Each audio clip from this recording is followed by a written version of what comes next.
We're going to play a game. You ready?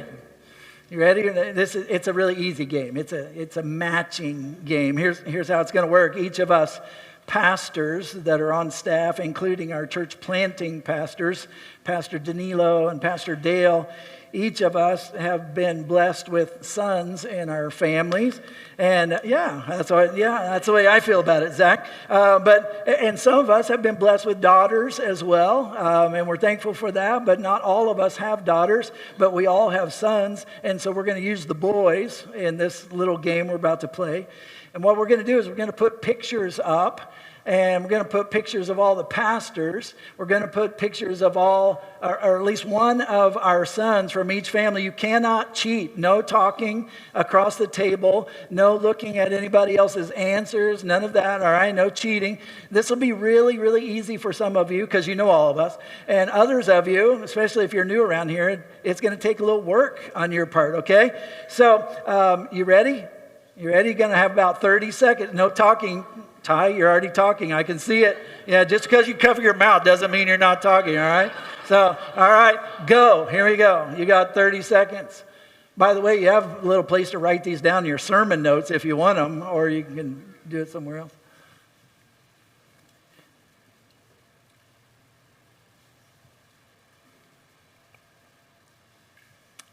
Match the pastor to the son.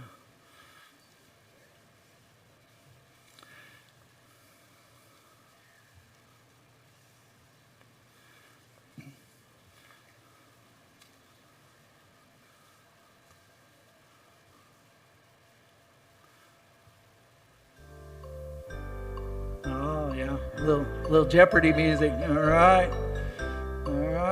It'll help you think. How much time you need? You need 15 more seconds? All right. Need a little bit? All right. 10 more seconds.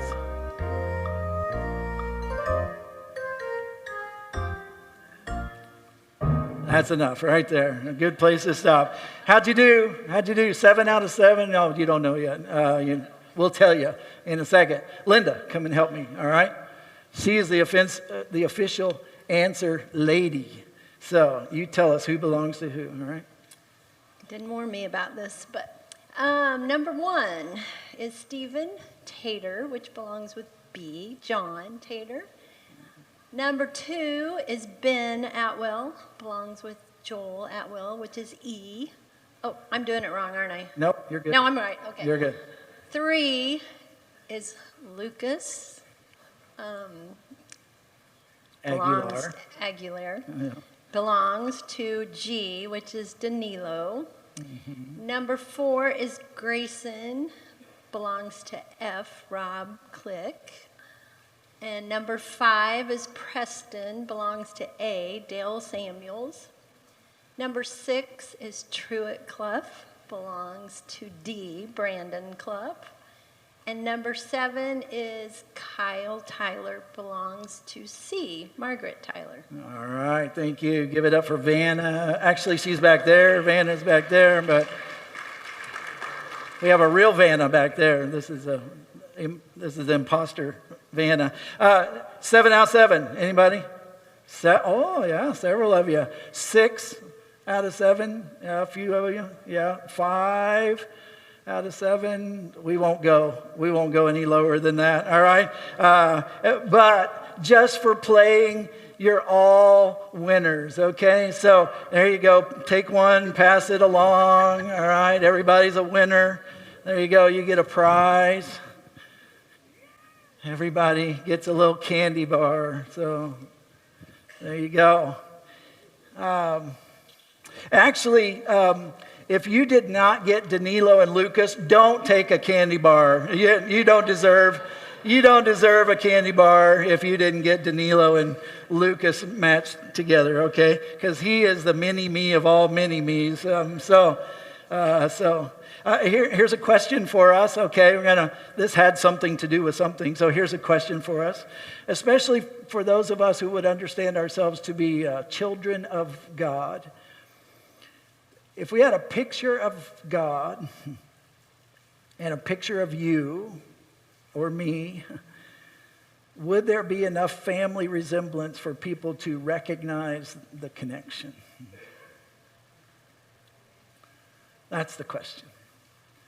If we had a picture of God and a picture of you or me, would there be enough family resemblance for people to easily recognize the connection? And of course, you know that I'm not talking about physical attributes, right? At this point, I'm talking about our heart and how it's being expressed through our lives, right?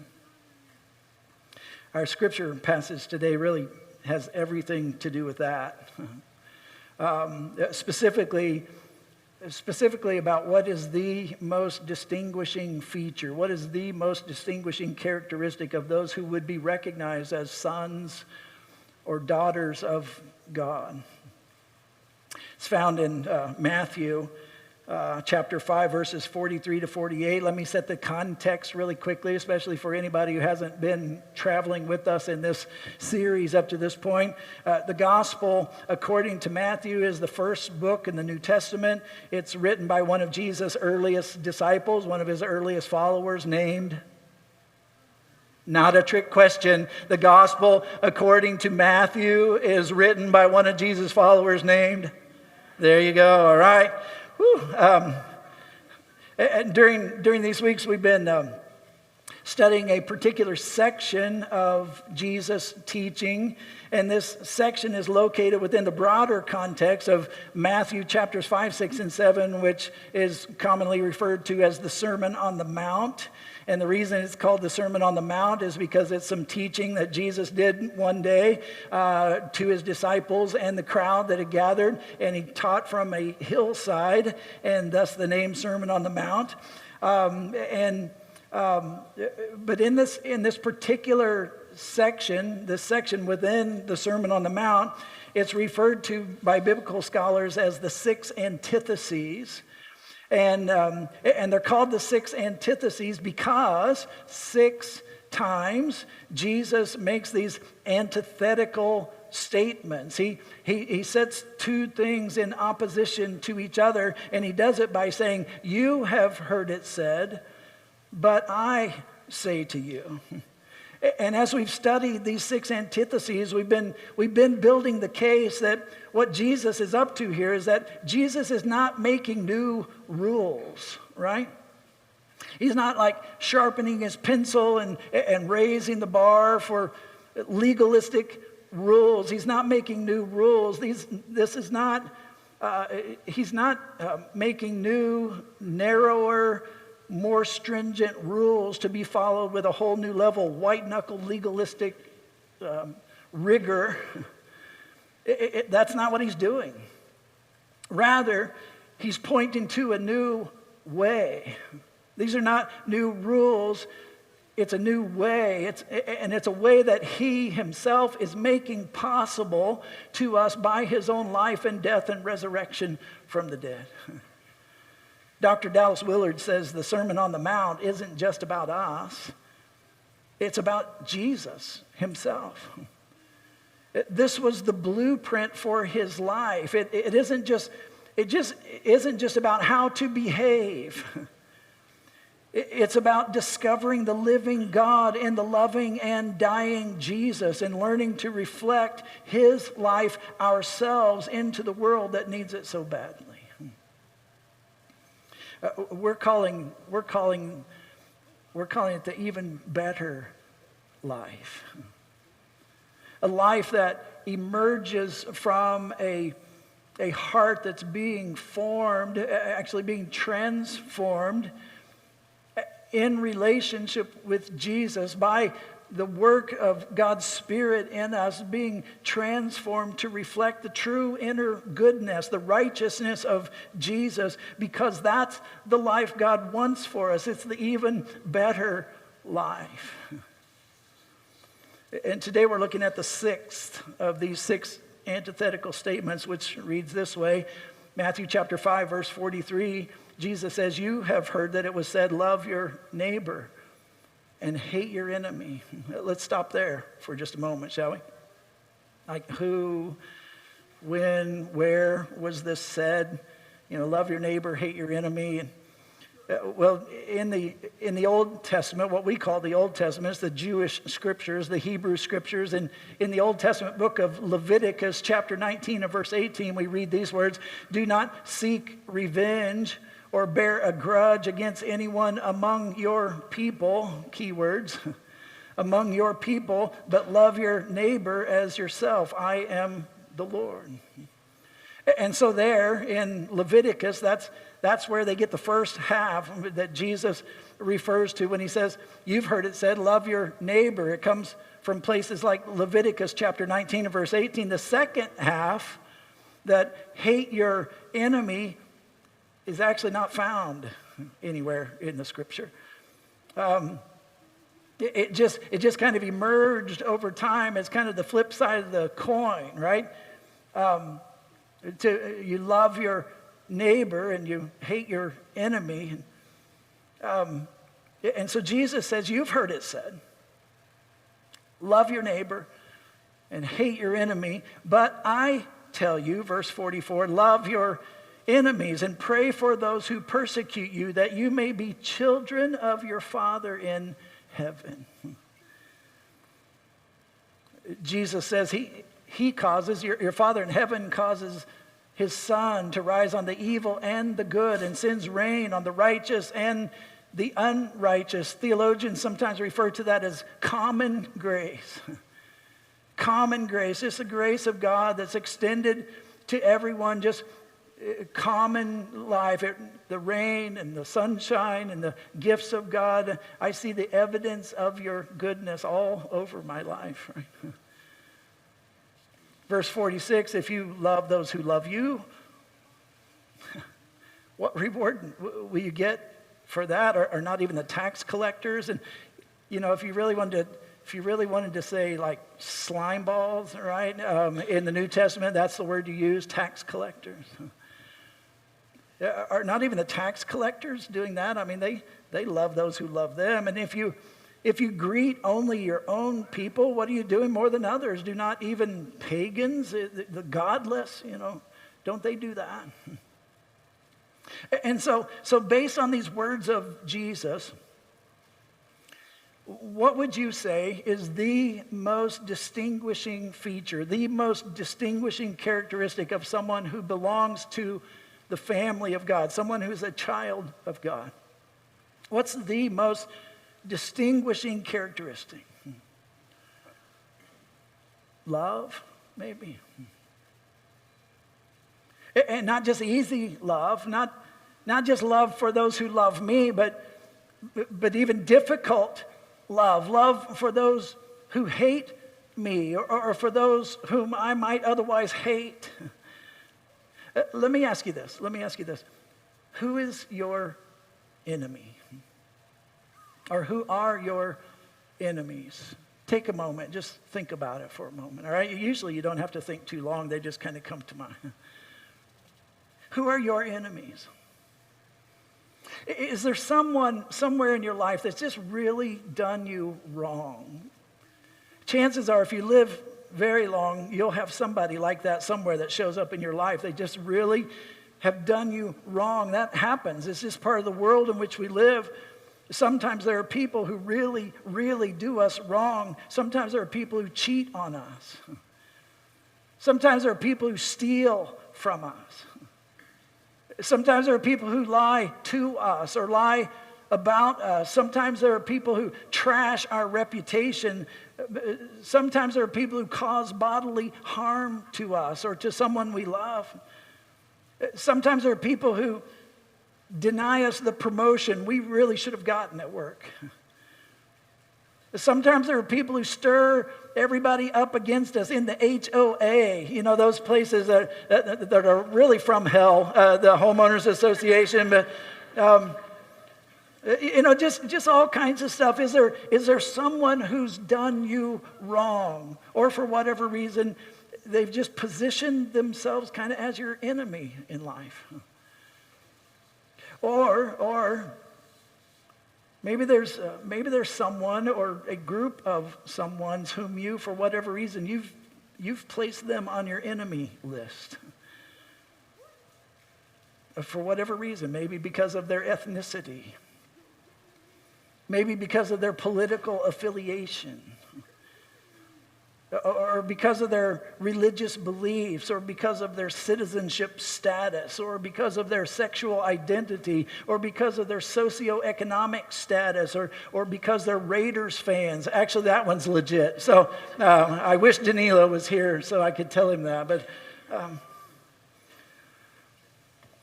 let's press in a little bit. Okay, maybe you watch too much Fox News. And so consequently, you've kind of been indoctrinated. Maybe you hate Chinese people. Because after all, they're out to destroy us. They're our biggest economic rivals. They're the world superpower rival. And maybe you hate Hispanic people because they just keep coming across the border uninvited. Maybe most of all, you hate the dreaded D people, the Democrats, right? Who are going to vote for Kamala. Can you believe it? Or I want to be an equally offensive pastor, so let's do this. Maybe you watch too much CNN. Right? Maybe you hate like orange guys with yellow hair, just in general. And maybe you hate elephants. They're like your least favorite animal. You hate elephants, especially elephants with red hats. And you really hate 50-year-old middle-class white guys. And you hate everyone who doesn't drive an electric car or at least a hybrid. Let me ask you this. What's that accomplishing?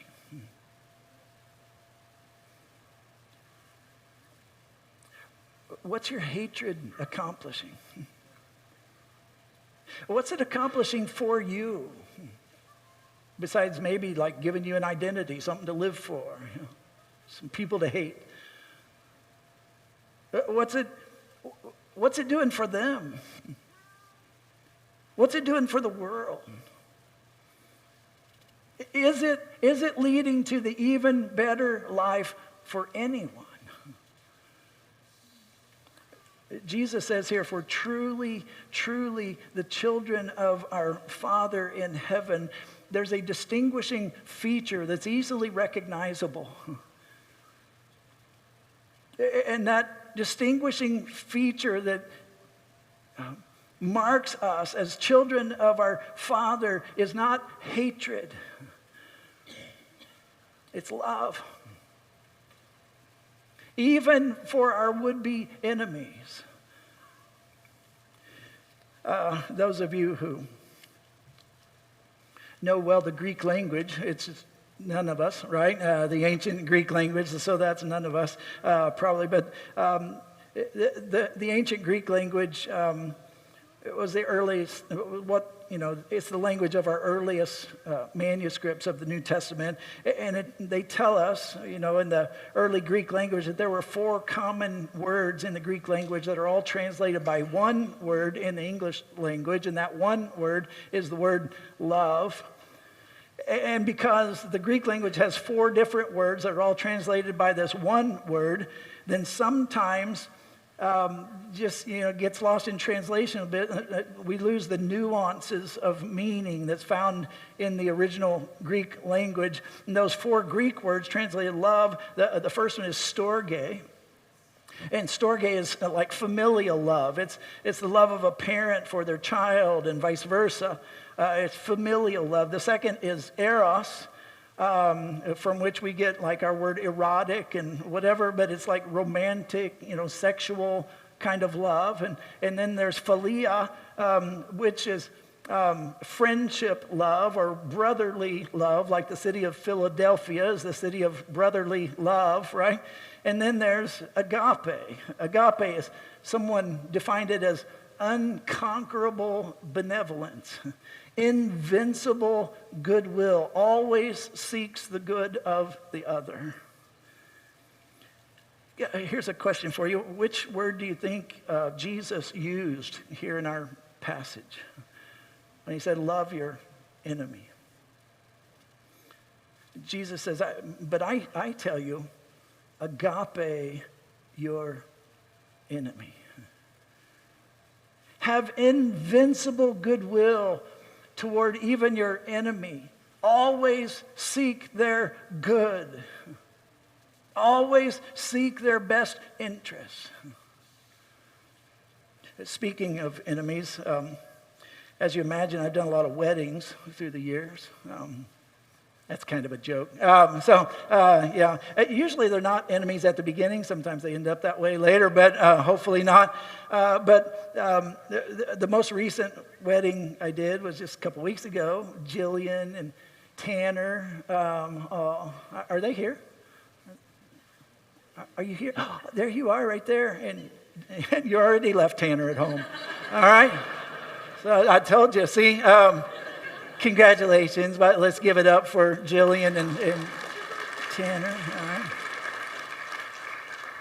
All right. And that was fun. Thank you for allowing me to be a part of it. It was a fun wedding, and it's always more fun for pastors to do a wedding for two people who are just seeking to honor God with their lives and with their relationship. It's more sacred. It's more hopeful. It's just more fun that way. But I did in their wedding what I've done in a lot of weddings, not all of them, but what I've done in a lot of weddings through the years, and I spent a couple minutes reminding them of some words that the Apostle Paul wrote years ago and recorded in the New Testament letter of 1 Corinthians chapter 13. We often refer to it as the love chapter, right? Which, by the way, was not written for weddings. Did you know that? Chapter 13 of 1 Corinthians was not written for weddings. It was written to the church in ancient Corinth to help them figure out, because they were having a hard time loving each other, and Paul was trying to help them figure out how to love each other well. By the way, it wasn't just written for them. It's written for us as well. And probably, even if you're not a Bible person, if you've ever walked through Hobby Lobby, then you probably know these words. You've at least seen them. So, in fact, why don't you read it with me? Let's read it aloud together, all right? Love is patient. Love is kind. It does not envy. It does not boast. It is not proud. It does not dishonor others. It is not self-seeking. It's not easily angered. It keeps no record of wrongs. Love does not delight in evil, but rejoices with the truth. It always protects, always trusts, always hopes, always perseveres. Love never fails, meaning it never quits, it never runs out. Love never fails. What word translated love here in 1 Corinthians 13 do you think Paul uses? Agape, right? And what I like to remind couples, and what I reminded Jillian and Tanner of, which they didn't hear a word of, it's like they had something else on their mind. I don't know, but what I tried to remind them of is that emotions are not driving the love train in 1 Corinthians 13. Nowhere in that chapter does Paul describe love as a warm, fuzzy, tingly, romantic feeling. Or he doesn't describe love as something that you just kind of helplessly fall into or fall out of.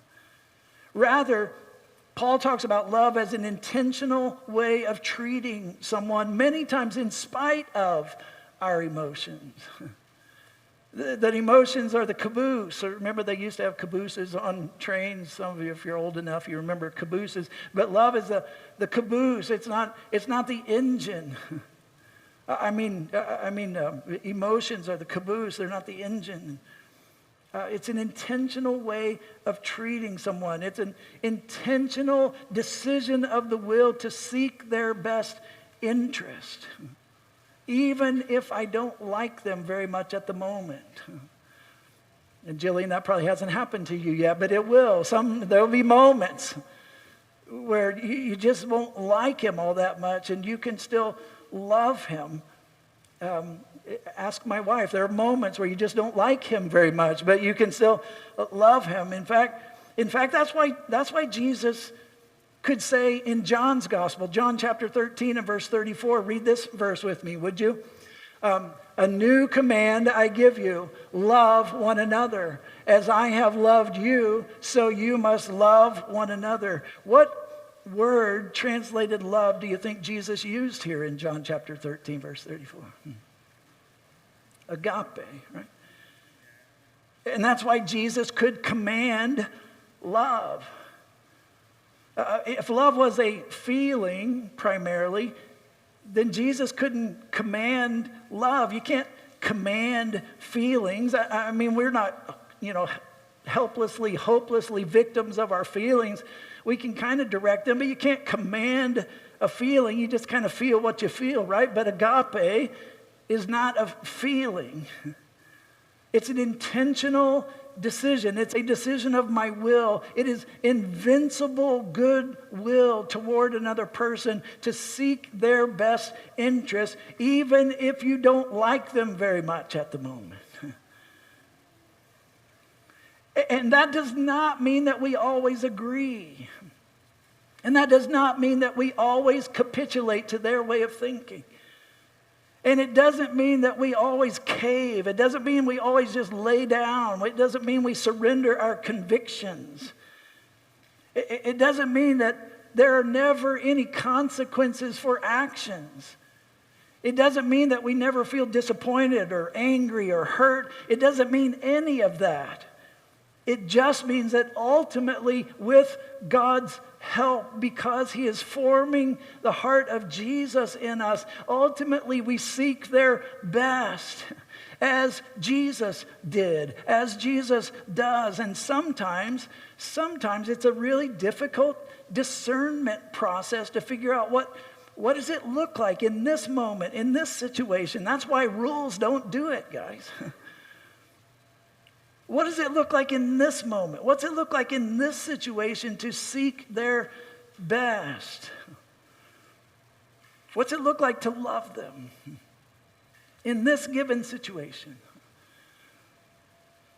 And of course, one way we do that, according to Jesus, is to pray for those who persecute us. In the immediate context, of course, Jesus is talking to his earliest followers, right? And they lived in a world in which they would experience intense persecution for following him. I mean, most of them would be put to death in one way or another for following him. And his word to them was not hate your persecutors because they're so mean. It was love them and pray for them. And certainly persecution still happens in our day. There are still martyrs for the sake of Jesus and the gospel all over the world, still today. And truth be known, some of us, who are followers of Jesus, all this, all the banter that's going on in Facebook and everything, what happened in France, whatever happened with, kind of the portrayal of the Lord's Supper or whatever it was, and it just nobody seems to be clear. But the truth is, those of us who love Jesus and follow Jesus, in the face of this, we feel a little bit persecuted, maybe, at least deeply insulted. Not taken seriously by the world, not loved by the world. And certainly religious persecution in one way or another still takes place in the world. But I think Jesus' words here also extends to anyone who might be on our enemy list, not persecutors per se, but anyone who might be on our enemy list for whatever reason.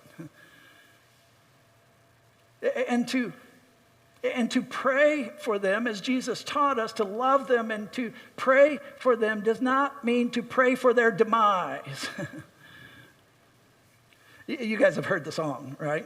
The country song, right? It's called pray for you. Here we go. We'll key up a little bit. I haven't been to church since I don't remember when. Things were going great till they fell apart again. So I listened to the preacher as he told me what to do. He said, you can't go hating others who have done wrong to you. Sometimes we get angry, but we must not condemn. Let the good Lord do his job, and you just pray for them. I pray your brakes go out running down a hill. I pray a flower pot falls from a windowsill and knocks you in the head like I'd like to. I pray your birthday comes and nobody calls. I pray you're flying high when your engine stalls. I pray all your dreams never come true. Just know wherever you are, honey, I pray for you. Way too many of you know every word to that song.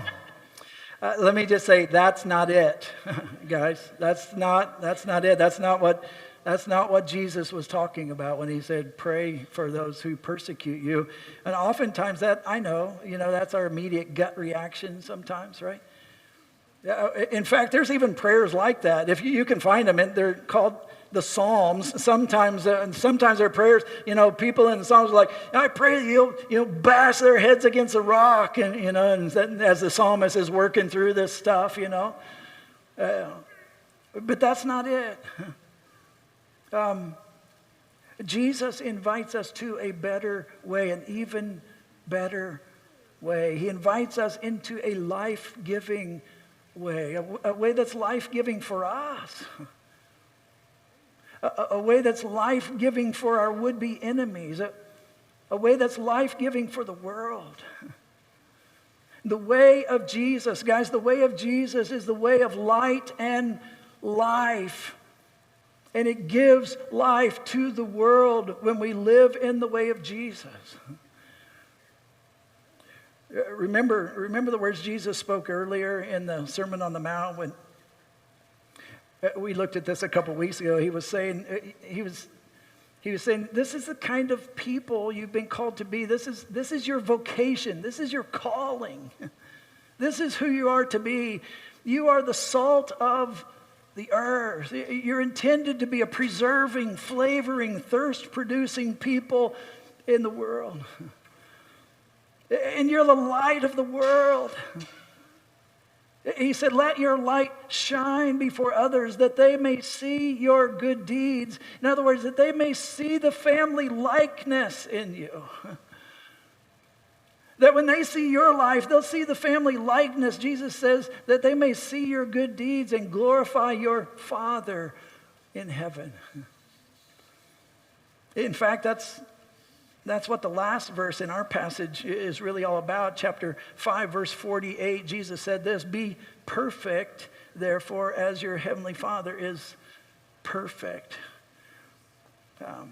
None of us like that verse. Unless, the extreme narcissists among us, see themselves in this verse. But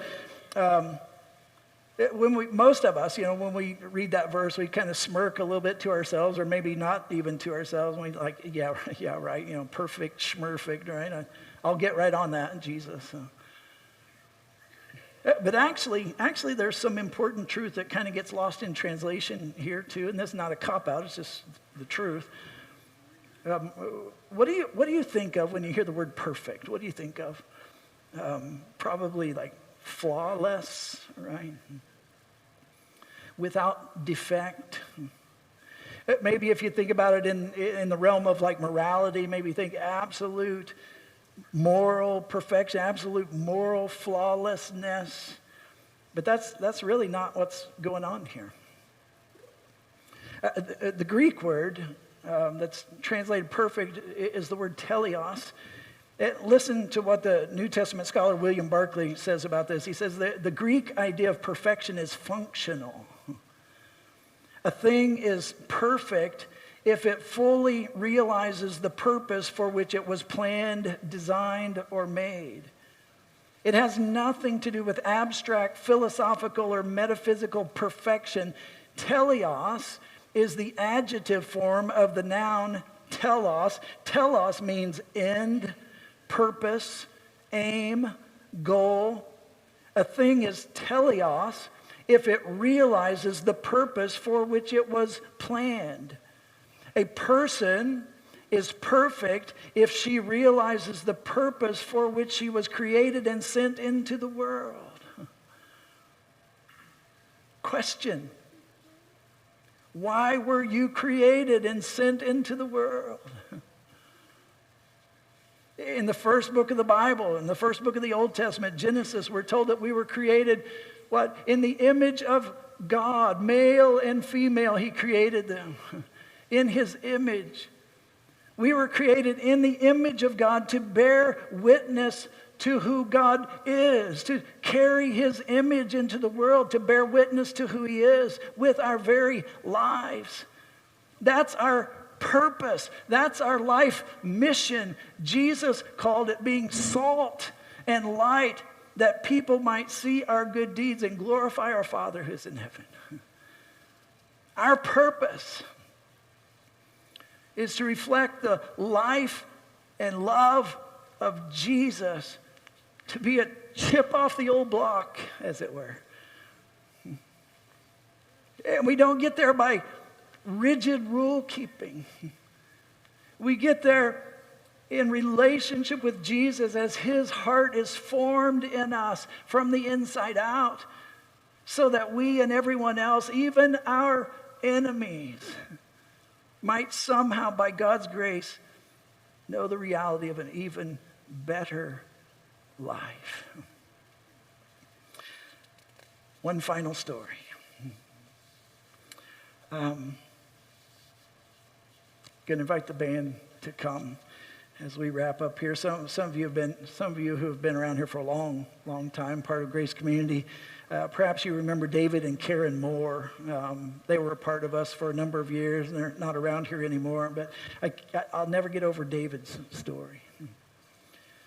David was a police officer in Overland Park, and a number of years ago, he made what he thought was just like a routine traffic stop. And talk to any cop, and they'll tell you that they may not be routine. What looks like routine may not at all be routine. And as David approached the vehicle, the guy flashed a gun and actually shot David in the face.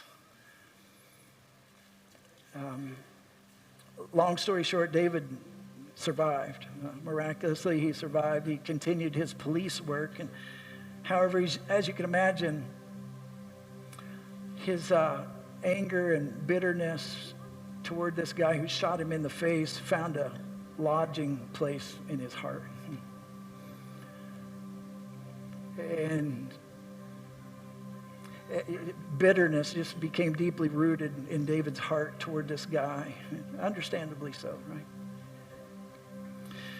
And through the years, David, as he followed Jesus and as he grew in his relationship with Jesus, he knew that there was a spiritual stronghold that was really holding him up in his life. It had to be broken if he was gonna follow Jesus victoriously, and if Christ's fullness was going to be formed in David, and if he was going to be truly formed in the likeness of Jesus, and he had to deal with this unforgiveness toward this man who shot him in the face. And so David, with God's help, he determined to forgive him, because forgiveness ultimately is not a feeling, it's a decision that we make. And the man who committed the crime had been caught, he'd been apprehended, he'd been imprisoned, and so David asked permission to visit him in prison.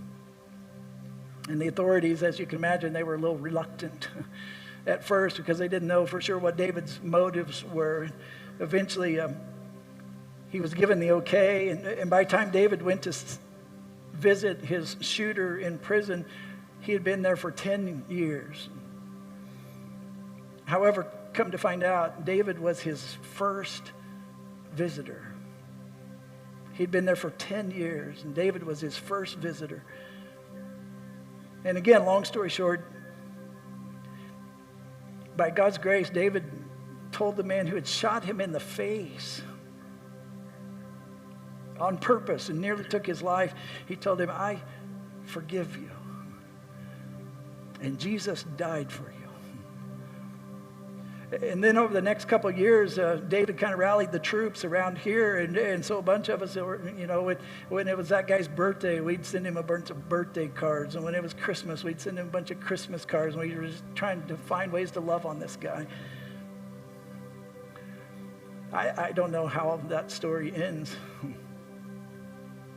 But can I just say, there's nothing that looks more like Jesus than love. Especially toward those who don't love us. Guys, that's being a chip off the old block. It's why we were made. And it's what Jesus wants to do in us, and it's what he wants to do through us, that we might give light and life to the world. So what do we do? What do we do? Can I give you some homework? Identify who's on your enemy list. Just be brutally, ruthlessly honest with yourself about it. Who's on my enemy list? And then begin to pray for them. Not that way. And then just do whatever the Lord tells you to do next. Okay? Let's stand together.